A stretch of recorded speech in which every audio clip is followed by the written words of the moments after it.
Hello everyone, good afternoon. आज मैं एक नया इनिशिएटिव लेके आया हूँ, एथिक्स इंटीग्रिटी एप्टीट्यूड। ये GS4 है आपका, MPPSC में भी है। चूँकि मेरे कुछ दोस्त कर रहे हैं प्रिपरेशन, और तो उन्होंने बोला कि इंग्लिश मीडियम जो है ना, उसमें कंटेंट अवेलेबल नहीं है। कंटेंट अवेलेबल मैं कराऊँगा आपको। और दूसरी चीज़, जो UPSC का GS4 का सिलेबस है, उसके कुछ टॉपिक को इंसाइड करते हैं GS4 ऑफ MPPSC। अभी मैं आपको बता दे रहा हूँ, जो एथिक्स वाले पोर्शन है ना, वो तो मैं थॉरोली कवर कराऊंगा ही। उसमें मैं सिर्फ इतना बोलना चाहता हूँ कि आप मेरे ऊपर ट्रस्ट रखो। मार्क्स इतने आएंगे ना आपके कि आपने कभी इमेजिन भी नहीं किया होगा कि इतने स्कोर भी कर सकता हूँ मैं। बट यार देखो, ऐसा है कि एफर्ट्स ना वन साइडेड नहीं हो सकते हैं। मैं इधर से वीडियोस अपलोड करूँगा, मैं आपको जो भी शॉर्ट्स में जो डेफिनेशनल अप्रोच, एग्जांपल वाला अप्रोच मैं आपको प्रोवाइड कराऊँगा, मैं सब कुछ प्रोवाइड कराऊंगा। लेकिन अगर आप अपने एफर्ट्स नहीं डालोगे तो वो डिफ़िकल्ट हो जाएगा। लेकिन मैं कह रहा हूँ कि 10-12 वीडियोस में ये बहुत मिनिमल एफर्ट्स कहलाते हैं। आप सोचो, एक GS आपका 10 से 12 वीडियो में फिनिश हो रहा है। और हर वीडियो ऐसा नहीं 3 घंटे की होगी, 2 घंटे की, मतलब 40 मिनट्स, 30 मिनट्स, लार्जली 45 मिनट्स, इससे बढ़ के कोई वीडियो नहीं है। तो आज मैं ये प्रिलिमिनरी वीडियो डाल रहा हूँ आपको। इस वीडियो में मैं बताऊंगा आपको अपना सिलेबस कैसे अप्रोच करना है। देखो, कुछ टॉपिक ऐसे हैं जो मैं आपको वीडियो ही में मतलब याद करा दूंगा। उसके लिए आपको कुछ भी करने की ज़रूरत नहीं है। लेकिन अगेन आपको अपने साइड से एफर्ट्स डालना पड़ेंगे। मैं फिर से कह रहा हूँ, अगर आप ये सोच रहे हो कि आपको सब माउथ फीडिंग, स्पून फीडिंग वाली चीज़ें मिलेंगी इधर, तो ऐसा नहीं है। कुछ चीज़ें मिलेंगी, ऑब्वियसली वो मेरे को खुद प्रोवाइड कराना पड़ेगा आपको। जैसे डेफिनेशंस होंगे। अभी ना, डेफिनेशन से मेरा क्या तात्पर्य है कि ये है कि जो डेफिनेशन होती है ना, कुछ डेफिनेशन स्टैंडर्ड होती है। जैसे फॉर एग्जांपल, इंटीग्रिटी की definition according to UN, integrity is consistently behaving in open, fair and transparent manner to uphold public service value. ऐसे कुछ, मतलब ऐसे कुछ 10 से 12 से 15 डेफिनेशंस हैं, वो मैं आपको प्रोवाइड कराऊंगा। और आपको एज इट इज़ उनको याद करना है। मतलब आप उसको रटो, समझ के याद करो, that is up to you. But उनको वैसे करना है। लेकिन अब एथिक्स को अप्रोच कैसे करना है आपको, तो देखो, एथिक्स में जैसे ये पिक्चर बना हुआ है ना, कि जो जैसे फॉर एग्जांपल एक तराजू है, तो आपको तराजू को एक वे डाउन कर रहा है और एक वे अप कर रहा है। What you need to do is you need to balance your act. आपको अपने एक्शंस को कंटिन्यूम बनाना है। कंटिन्यू मतलब अभी ये धीरे धीरे, जैसे फॉर एग्जांपल आप जब एथिक्स पढ़ते हैं ना, तो आप एथिक्स पढ़ते हैं सिर्फ पढ़ने के लिए नहीं। जब से आपका ये कॉग्निटिव लेवल इम्प्रूव हुआ है, और जब से आपको अकल आई है कि कैसे, कहाँ पे कैसे एक्ट करना है, दैट इज़ एथिकल। ओके, मतलब अब जस्ट उसको मैं स्ट्रक्चर कर रहा हूँ थ्रू माई वीडियोज़। और साथ साथ में आपको, देखो, अगर आप एथिकल हो जाओगे ना by your character, by your behaviour, by your actions, तो आपकी वो कॉपी में भी रिफ्लेक्ट होगा। और ये आप मान के चलो कि जो मैं 10 से 10 वीडियो डालूंगा, मेरा तो टारगेट यही है। लेकिन अगर 12 वीडियोस भी होते हैं तो उसमें कोई प्रॉब्लम नहीं है, 2 वीडियो और देख लेना यार, है ना। लेकिन पॉइंट क्या है कि आपको जो वीडियोस मैं प्रोवाइड करा रहा हूँ ना, अगर आप उनको जी लोगे ना अच्छे से, थॉरली उनको मतलब समझ लोगे ना कि this is how you need to act, this is how you. Because क्या होता है ना कि जैसे आपकी ना 3 कंडक्ट होते हैं। एक होता है प्रोफेशन में, एक होता है पर्सनल लाइफ में, और एक होता है जनरल। अभी जो जनरल जो होता है ना, that is something which is large in size. मतलब आपका ह्यूमन लाइफ में जो आपका जनरल अप्रोच होता है ना, दैट इज़ मेजॉरिटी।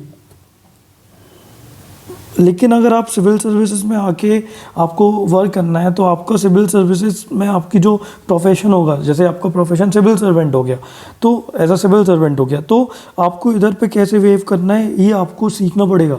बिकॉज मैं अभी भी देखता हूँ, जैसे मैं ऑफिसर नहीं हूँ, but after preparing for so long and after meeting so many people who are in this profession, जिनका मैं, मतलब जैसे मैं काफ़ी सारे लोगों को मिला हूँ। वो धीरे धीरे अपन जब वीडियोस पढ़ेंगे तो उनके एग्जांपल मैं कोट्स करूँगा। तो और देखो, सारे एग्जांपल रियल लाइफ है मेरे जो मैं कोट करूँगा, और कुछ एग्जांपल्स होंगे जो मैं विड्रॉ करूँगा डिफरेंट सोर्सेज से, बुक्स से, या फिर जो मैंने वीडियोस ऑनलाइन वगैरह देखी हैं। तो मतलब everything is compiled here, but majority मेरा खुद का होगा जो भी होगा, है ना।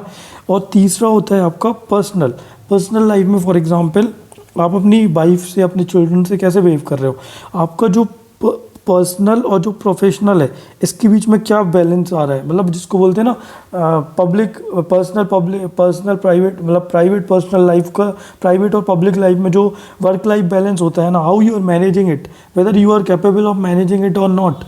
अगर आप मैनेज कर पा रहे हैं तब तो आप अच्छे इंसान हैं, अगर नहीं कर पा रहे हैं तो you can develop that skill, okay. क्योंकि क्या होता है कभी कभी प्रोफेशनल लाइफ ऐसा, मतलब मैं जैसे सिविल सर्विसेज की बात करूँ, बहुत हेक्टिक होता है, ओके। मतलब इतना हेक्टिक होता है ना शेड्यूल और वर्क लाइफ कि नहीं हो पाता मैनेज, तो उस टाइम पे आपको अपना अपना रिसिलियंस इंप्रूव करना है। तो ethics will teach you, not me, but the content which I will deliver you will teach you how to manage that work life balance, how to manage various other things along with your professional goals or targets or work, okay।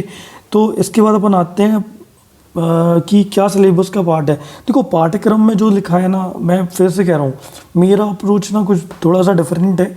आपको पहले सीखना है, don't try to answer from the first day. Ethics के answer लिखे नहीं जाते हैं, लिख जाते हैं, और ऐसे लिख जाते हैं। अब ऐसा नहीं है कि लिख जाते हैं तो मतलब आपको सिर्फ सीखना ही सीखना है, आपको कुछ चीज़ें याद करनी होगी, लेकिन वो लेटर पार्ट का पार्ट है, ओके। अभी तो सिर्फ आपको लर्निंग पे फोकस करना है। अभी what is integrity, what is honesty, what is property, पहले आपको समझना है ये क्या होता है ना। तो अभी अपन पाठ्यक्रम पे आ जाते हैं कि उसमें, और ये पाठ्यक्रम जो है ना ये बहुत ही बढ़िया तरीके से जमा के रखा है इन्होंने।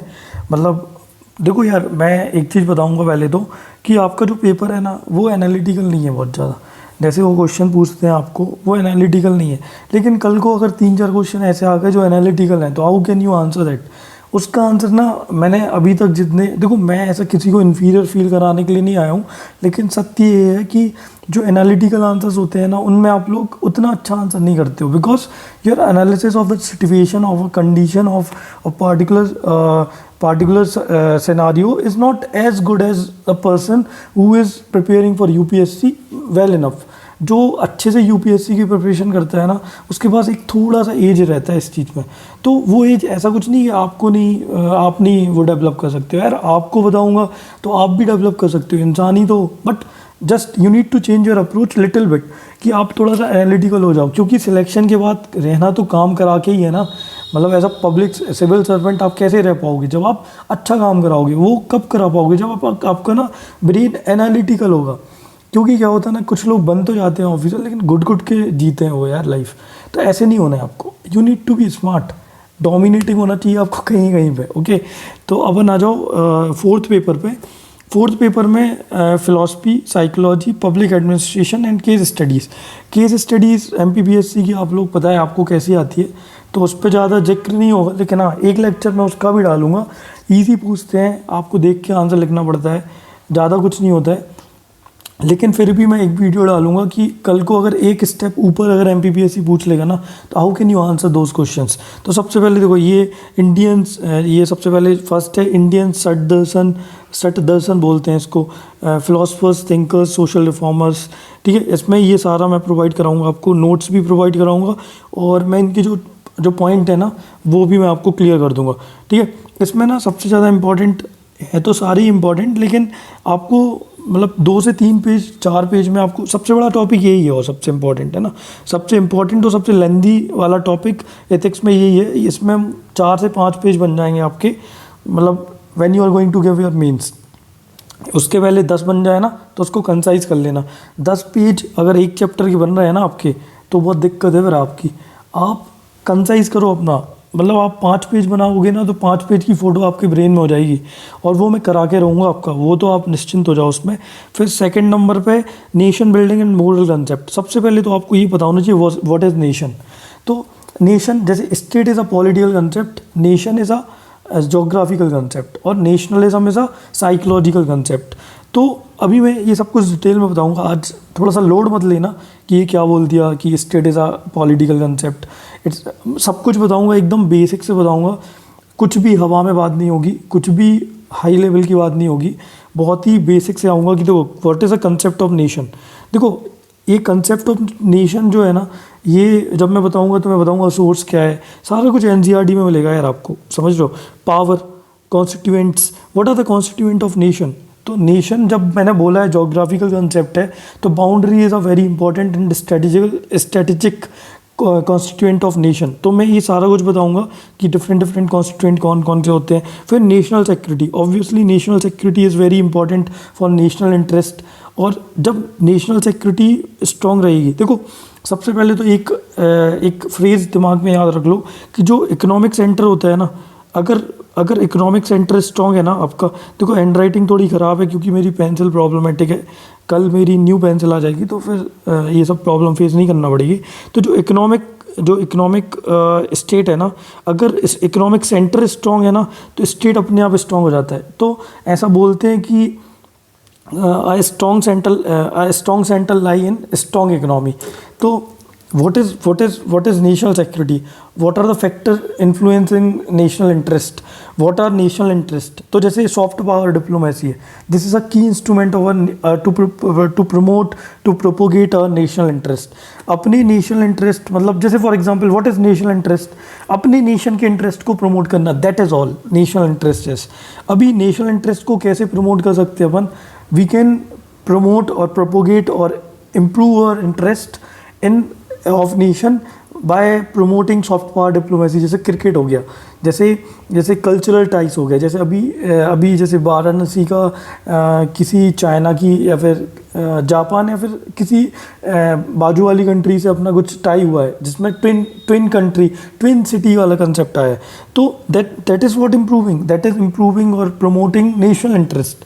ठीक है, फिर व्हाट आर द कैरेक्टरिस्टिक्स। ठीक है, ये कैरेक्टरिस्टिक ये ना मतलब ये टॉपिक थोड़ा सा ऐसा है कि इसमें अगर आप बेसिक समझ गए ना तो आप कोई भी आंसर लिख दोगे। तो अभी ना आप लोग नोट्स मत बनाना।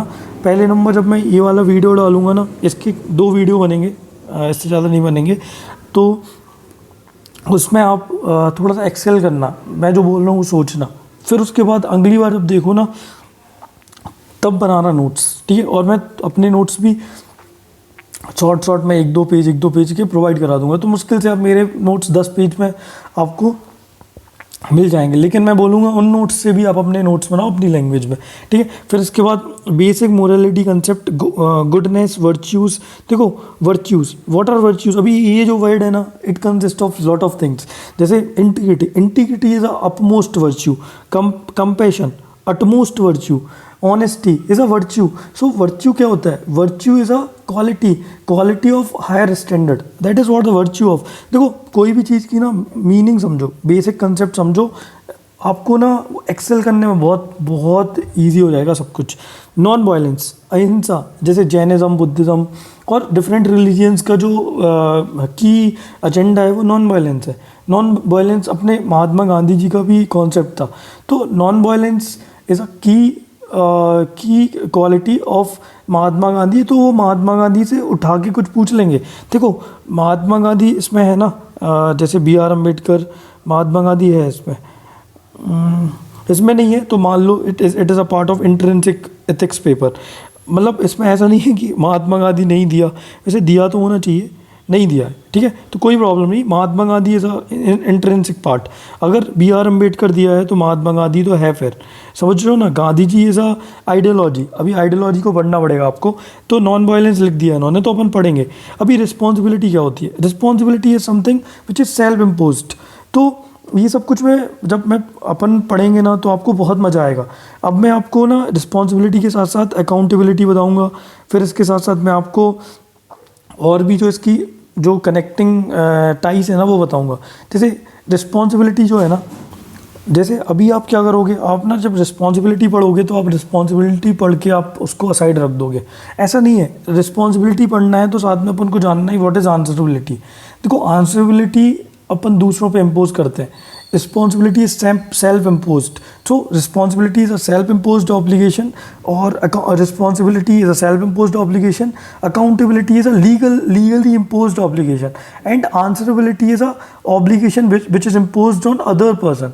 तो जैसे आपके इसको मैं सब बताऊंगा, मतलब अभी जैसे अपन सिलेबस डिस्कस कर रहे हैं ना तो उसको ज़्यादा डेप्थ में ना जाके सिर्फ आप समझो कि मैं ऐसे बताऊंगा आपको। ठीक है, फिर ह्यूमन बिहेवियर एंड साइकोथेरेपी, ये पूरा टॉपिक आप मेरे पे छोड़ दो, ये मैं आपको ऐसे कर दूंगा ना। इसमें जो लास्ट टॉपिक है ना ये आपका पूरा मतलब ऐसा गेम है, जैसे आप में से बहुत सारे लोग 3 बार 4 बार से प्रिपरेशन कर रहे होगे, एग्ज़ाम की प्रीलिम्स नहीं निकल रहा होगा, किसी का मेंस रुक रहा होगा, किसी को मेंस की आंसर राइटिंग कॉपी देखने नहीं मिल रही होगी, तो there are so much stress कि यार मैं इतना पढ़ने के बाद भी कुछ नहीं हो रहा है। तो ट्रस्ट मी, जब कुछ नहीं होता है ना तो एकदम से सब कुछ होता है। Trust me, this is a fact. आपको अपने ऊपर ट्रस्ट रखना पड़ेगा। और ये जो मेंटल डिसऑर्डर ये वाला चैप्टर डाला है ना इन्होंने, ये इसलिए डाला है कि देखो यार, जब डिजीनेस, एंजाइटी, डिप्रेशन, जब कुछ फोबिक जैसी चीज़ें आपके साथ होने लगती है ना, तो आप बहुत वीक हो जाते हो अंदर से। अब उस वीकनेस को कैसे दूर करना है, मेरे साथ रहो, मैं बताता हूँ। मैं तो कंटिन्यूसली फेलियर झेल रहा हूँ यार, मतलब it is not a failure, I would say everybody call it failure, but मेरे को नहीं लगता वो। लेकिन मैं बता रहा हूँ कि ये जो फेलियर वाला थिंग है ना, ये अगर आपके साथ हो रहा है, आप इसको फेलियर एज अ फेलियर देख रहे हो ना, तो it is not a failure, it is just a learning. मैं बता रहा हूँ आपको, मैं बहुत ही ऐसे आइडियोलॉजिकली साउंड कर रहा हूँ कि यार मैं बहुत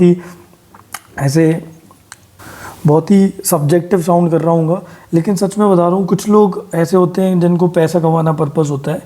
तो देखो यार, पैसा कमाना पर्पस है तो देखो, फिर मैं इसमें बहुत ज़्यादा हेल्प नहीं कर पाऊँगा। लेकिन मैं ये कह रहा हूँ कि अगर आपका कोई गोल है ना, तो आप उसको अचीव कर लोगे। कंसिस्टेंसी चाहिए बस उसमें। अगर आप कंसिस्टेंट और ऑनेस्ट हो ना, तो nobody is going to stop it. Because आप 4 साल से नहीं कर पा रहे हो, इट डजेंट मीन कि 5वीं साल नहीं कर पाओगे। लेकिन आपके लिए रिजिलियंस होना पड़ेगा, आपको रिजिलियंट होना पड़ेगा। आपको अपना ये सब जो सोशल एंजाइटी है और ये सब है ना, इसको दूर करना पड़ेगा। Then what are the behavioural therapy, cognitive behavioural, है ना, एस्क्रिप्टिव थेरेपी। एस्क्रिप्टिव मतलब इमोशनली आप किसी को बहुत अपलिफ्ट कैसे करते हो। जैसे मैं अपना बताता हूँ कि मेरे से अगर कोई बात करता है ना, तो मैं उसको इमोशनली स्ट्रॉन्ग कर देता, अगर वो इंसान मेरे को सही सॉर्ट लगता है तो, समझ रहे हो। क्योंकि देखो क्या होता है ना, कि जब आप पब्लिक सर्विस में जाते हो ना, तो आपको ना 3 चीज़ें करनी पड़ती है। तो decision making is a most important thing in public service. तो डिसीजन मेकिंग कैसा होना चाहिए, that must be continuum, not bipolar. Okay, continuum मतलब मिडिल पाथ को फॉलो, जो बुद्धा बोलता है ना, middle path. You need to implement Buddha वाला middle path in decision making in public service.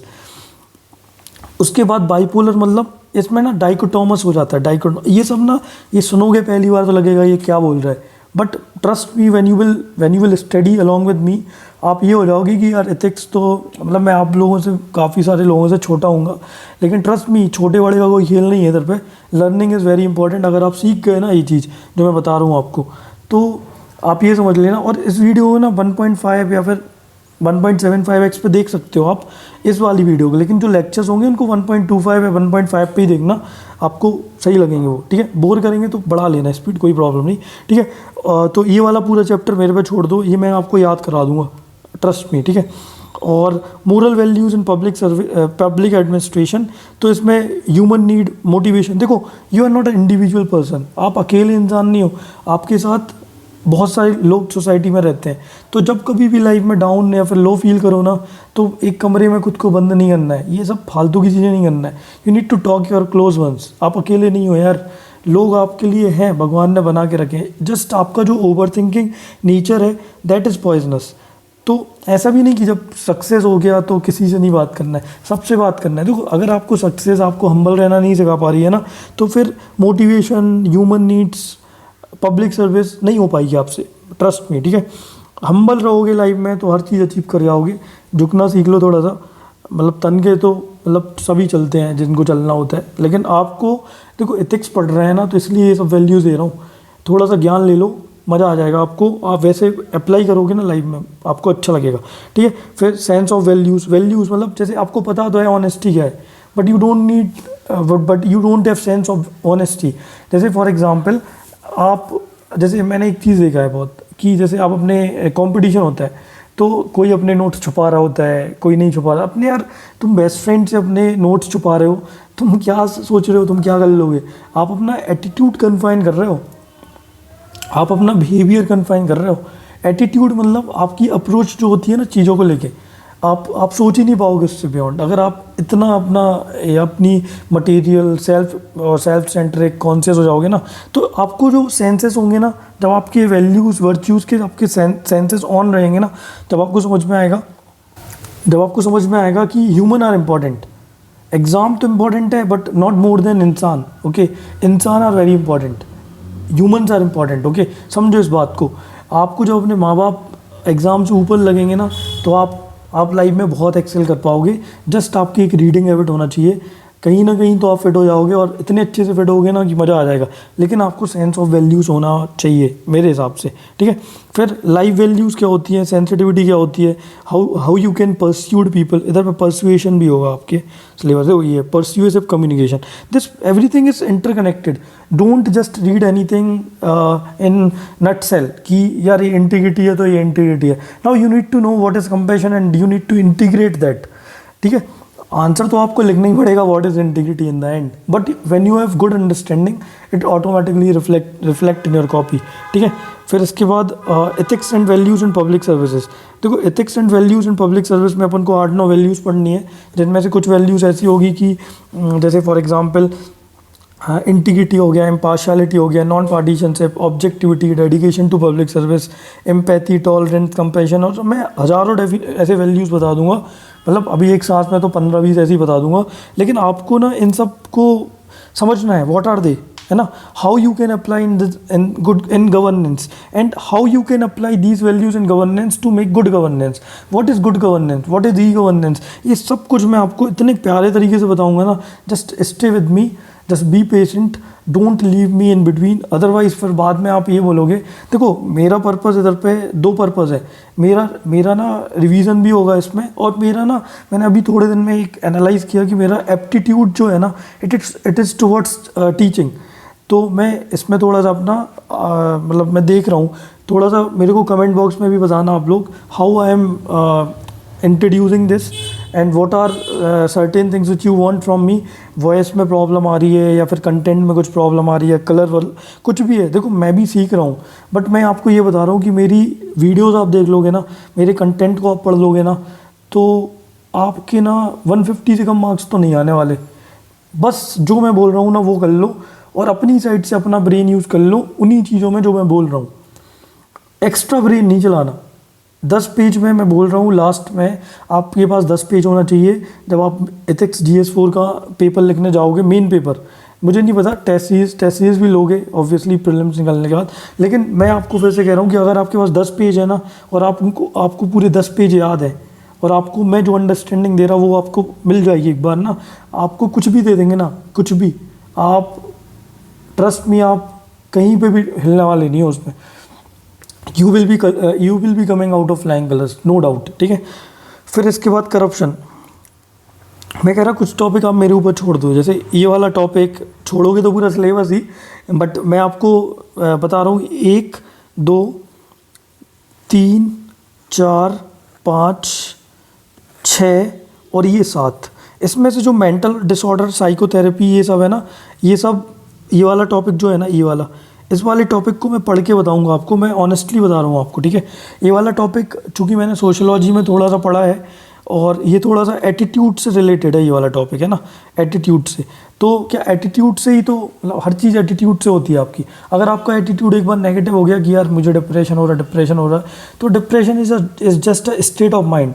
एक बार जब बाहर आ जाओगे ना जीवन में डिप्रेशन से, कभी जीवन में लाइफ में डिप्रेशन नहीं होगा, ये मेरा आपको वादा है।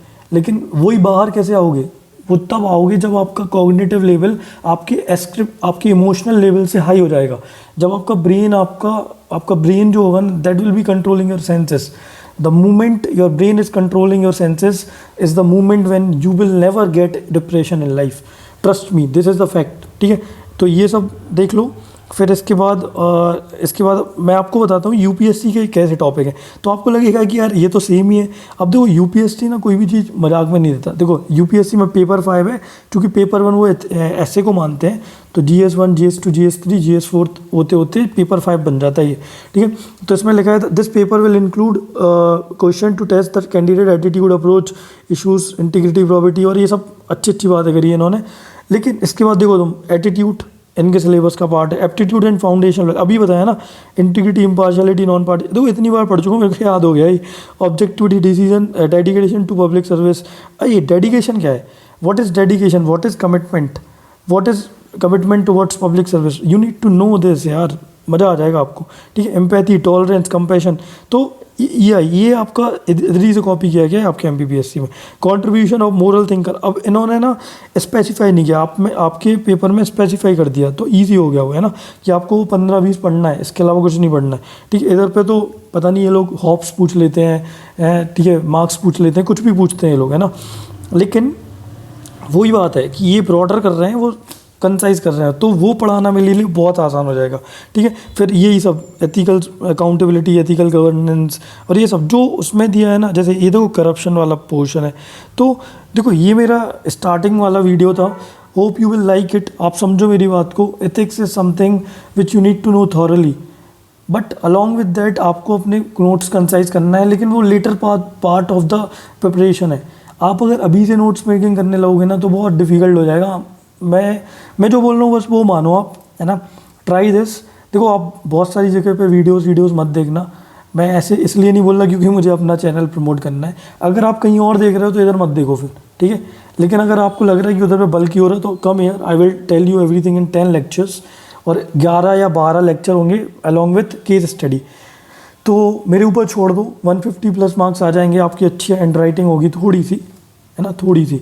मैं आपको बताऊंगा क्या लिखना है पेपर में, जस्ट गो थ्रू इट। और आज के लिए इतना ही काफ़ी है। मेरे को कमेंट बॉक्स में बताना कि मेरे को क्या इम्प्रूवमेंट करना है। कल मेरा फर्स्ट वीडियो आएगा, टॉपिक तभी पता चलेगा, कुछ चीज़ें छुपी हुई होना चाहिए, है ना। तो thank you so much, hope you will like it. Bye bye.